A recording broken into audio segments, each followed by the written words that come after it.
Interest rates are up, prices are up. Even the rent in Winston-Salem is up about 25% versus what it was last year. On top of all this, we still are at near record levels of inflation. We even have new words to deal with now, words that we weren't even using before, like housing recession. What does all this mean? What is someone supposed to do if you're looking to rent a house, buy a house, sell a house in this crazy Winston-Salem and national real estate market? Don't worry, I got your back. We're going to talk about it today. At the end of this video, I'm going to have some solid advice that you can use if you're looking to buy real estate or sell real estate right now in this kind of unprecedented market. I'm Jeff Valentino. I love helping people buy and sell houses. My contact information is below if you need that.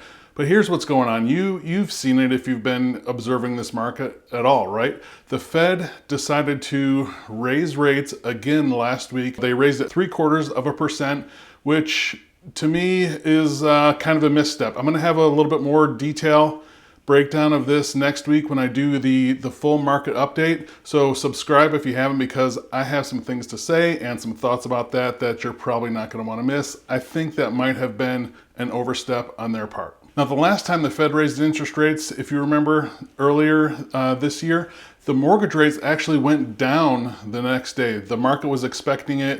It was kind of felt overall that the economy was still really high in inflation, and we needed that step, so the market reacted that way. This time we weren't so lucky. The Fed raised rates a few days ago when I'm filming this. The next day, mortgage rates have shot up, and in the weeks since then, they've gone up over a full percent. I mean, it's kind of unprecedented what we're seeing right now. The stock market reacted to that. The bond market reacted to that. Basically, no one liked it. What that means for you is right now, rates are more than double what they were last year. I mean, I've never seen anything like that, a year-over-year change like that. It is kind of incredible. I understand the fear and frustration that people are feeling right now. The Fed said in an article last week that the housing market might need to go through a correction to make things more affordable and for prices to come down. Again, and that's what some of this was designed to do, was to take more buyers out of the market. And on a personal note, I can't stand when other agents and people do this a lot. It's they compare like the interest rate right now to what it's been historically. And yes, historically it is on the low side, but that doesn't do you any good right now, right? We're looking at buying a house right now. Of course, we're not paying what we did in the 80s when it was in the teens and stuff like that. I get it. Rates are high right now. They're higher than we've been dealing with, and we have to adjust. So just saying they're still historically low, that's not the best way to handle that, in my opinion. I empathize with what you're probably going through. I do have solutions that I will talk about in just a minute. So again, I want to talk a little bit more in detail on the full market update next week. So subscribe if you haven't. But I'll break that down a little more, why I think it was not a great move, what I think is going to happen, what's currently going on in the market. But let's just talk a little bit more about that right now, because the market has changed just in this past week that I do want to speak with you about. So the next question is like, where are all the buyers at? And here's the, spoiler alert, they're still buying houses. People that have to buy are still doing it, that have to buy, right? They buy for the big life events, a job transfer, a marriage, a divorce, adding to their family, a death, all those different things that cause people to have to buy or sell. That's still going on in the market. So we're still seeing plenty of activity. And as a matter of fact, if we put up this chart of the last 7 days, so this is for the whole Triad MLS. This is Winston-Salem, Greensboro, High Point, all the surrounding areas, but it's a similar story. Take a look at the homes that are going under contract. Those are the ones that say due diligence period. You'll see those are still basically keeping pace with all the new listings that are coming on the market. And even though rates again jumped up, we'll see how this develops over the coming weeks and months. But right now, homes are still moving pretty quick overall. We're still seeing most of the homes that get listed sell relatively quickly, again, if they're nice and priced properly. What that's doing, that's not letting inventory build up like it needs to, right? It's building, don't get me wrong. I remember a year ago, we were about half the listings we have now, but again, inventory is not building like it needs to see prices come down. That's the point I want to get at, and that's what all these made up words, housing recession and crash and bubble and all these things like that, that's where I think a lot of the confusion comes in. A lot of this comes in because it's natural to think that means prices are going to come down. And that's not what we're seeing so far. I'm hearing it reported in other areas, of course, across the country. There was just an article that came out about which markets are cooling and lowering prices the fastest. There were no North Carolina cities in the top 10. Raleigh did come in at number 12. Of course, that has seen huge expansion and huge growth, not like we saw in Winston-Salem and the Triad. North Carolina, again, a growth state. The Triad area is a growth area. So we're not seeing these massive price reductions and stuff that a lot of these people are, I think it's mostly clickbait, because when I talk to other agents across the country, sure, we're seeing some, but it feels more like a stabilization than a crash. And like I said, to see prices really come down, right? To see things move, we have to see much more inventory and or fewer purchases, right? We have to build inventory so we have more supply than demand, and we're just not quite seeing it yet. And even though things are changing, it's still a competitive market out there. Put up this headline recently from Redfin, and the headline, again, I have a little bit of beef with because it's kind of misleading. But what it says is, at the end of the day, still about 45% of listings nationwide are in multiple offer situations. I can tell you it's about the same, maybe a little higher here in Winston-Salem and the Triad. We're still seeing, when I'm out working with clients, we're still seeing multiple offers very, very regularly on most homes. And there's some relief in the higher price points. So if you're, $550 and up, you're seeing some relief in there. But again, I was just looking at a house for a personal purchase around the $500,000 price point. It was listed, got bought really quick a few weeks ago, came back on the market in due diligence, and I was like, oh, okay, cool. This is a great house in an area I was looking at, and it went back under contract in like a day and a half, I believe. They had an open house scheduled, and it went right back under contract just before that. So again, it's still moving fast, but we do see some relief in those higher price points though, once you get up to $550 and up. So right now, buyers are still buying, sellers are still selling. Now, here's the interesting part. Is this a rush of activity of people that had rates locked in before we saw this last big jump, and we will see things really cool off over these coming weeks? Or will we see kind of the pullback that we were expecting from a big rate increase like we just saw? Now, I can tell you when, the Fed did this a couple times earlier this year, even though it was expected, it knocked out a significant amount of the buyers out of the market, right? They were just kind of fatigued from all the bidding wars, the rates going up. They took vacations over the summer. I mean, there was a lot of buyers that came out of the market. Estimates are about a third of the buyers left the market at that time. Now, there were 6 or 8 buyers for every house, right? So that knocked it down to, 2, 3, 4 buyers for every house. Now this next one, what will this rate increase do? Will this, really tank what's going on, or will it knock, more buyers out down to, 0, 1 buyers for every house, so we can start to see some inventory build? That's what it's designed to do. Again, not sure if it was the right move. That I'll talk a little bit more about next week, but that's what, is designed to happen.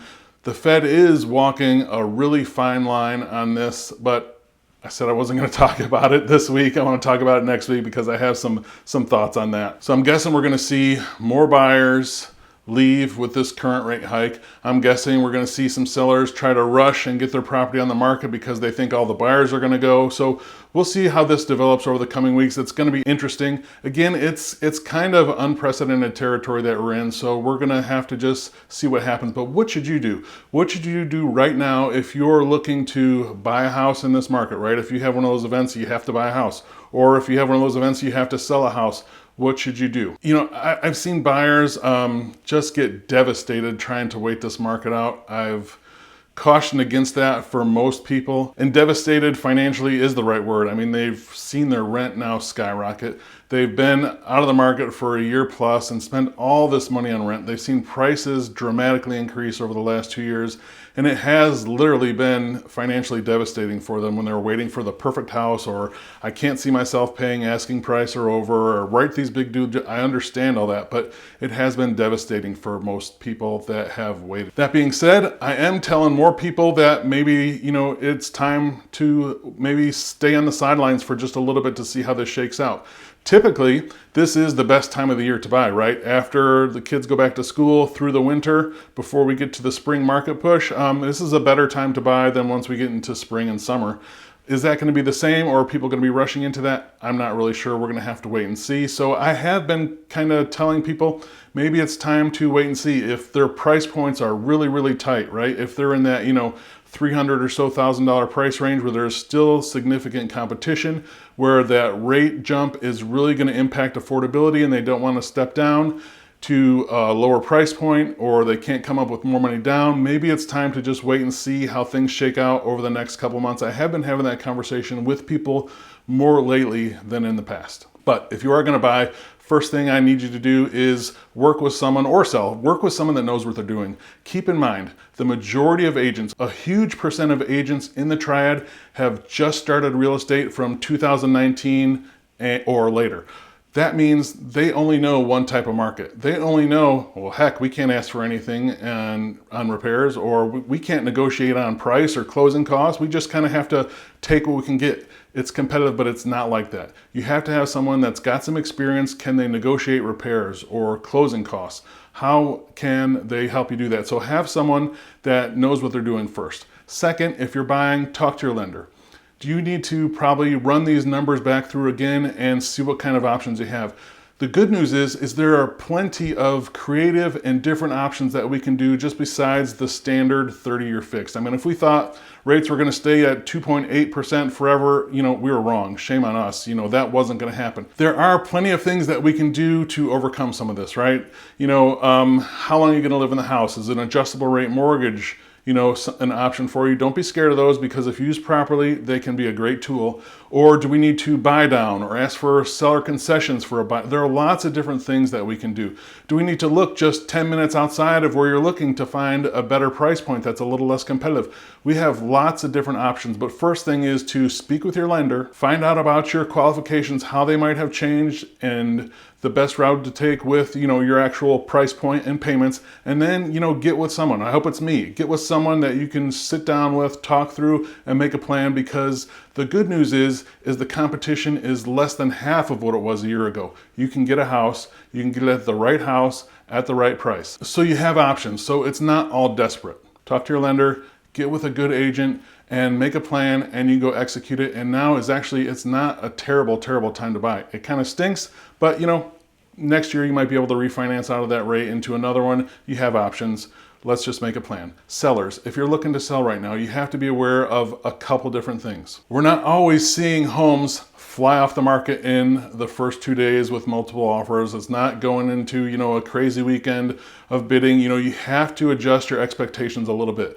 Our average days on market are still on the low side, but they're not like what they were. They're still low, but again, we're not seeing that instant burst of activity every single time like we used to, especially if you're not in, sweet spot as far as price point goes, or neighborhood, or things like that. You're going to see maybe a little bit slower. So again, get with someone that knows what they're doing so they can set proper expectations for you. The other thing I would tell you to do is, one, price your home correctly. This is key. Buyers have been conditioned over the last 2 years, right? Pounded in their head.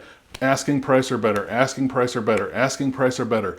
This is the thing that they're thinking about. So if you're pricing right now for room to negotiate, they have this in their head. They're gonna probably, or not, maybe not all, but more buyers are gonna eliminate your house before even scrolling through all the pictures. They're gonna be on to the next one, because I can't pay asking price or over for that. So price your home appropriately. You can still get multiple offers. Second thing, have your home in ready to show condition. If you need to do some painting, some light staging, some decluttering, you got to do these things. It's not going to just get offers automatically.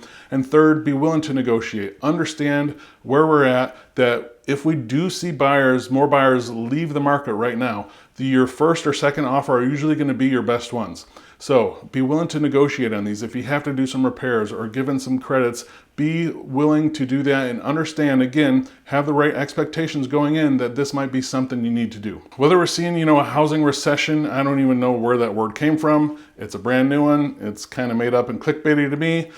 Sure, there's supposed to be less sales next year. We understand. But it's important to know what that means for you. Less sales does not mean less opportunity for buyers. It does not mean lower prices for buyers, it doesn't mean the market is crashing. It means there's going to be less sales, right? So understand the market that you're dealing with right now and in the time frame that you're looking to buy or sell, and you can navigate it successfully. If you need help doing that, I'd love to be a resource for you. You can email me directly at jeff@govalentino.com. Thanks.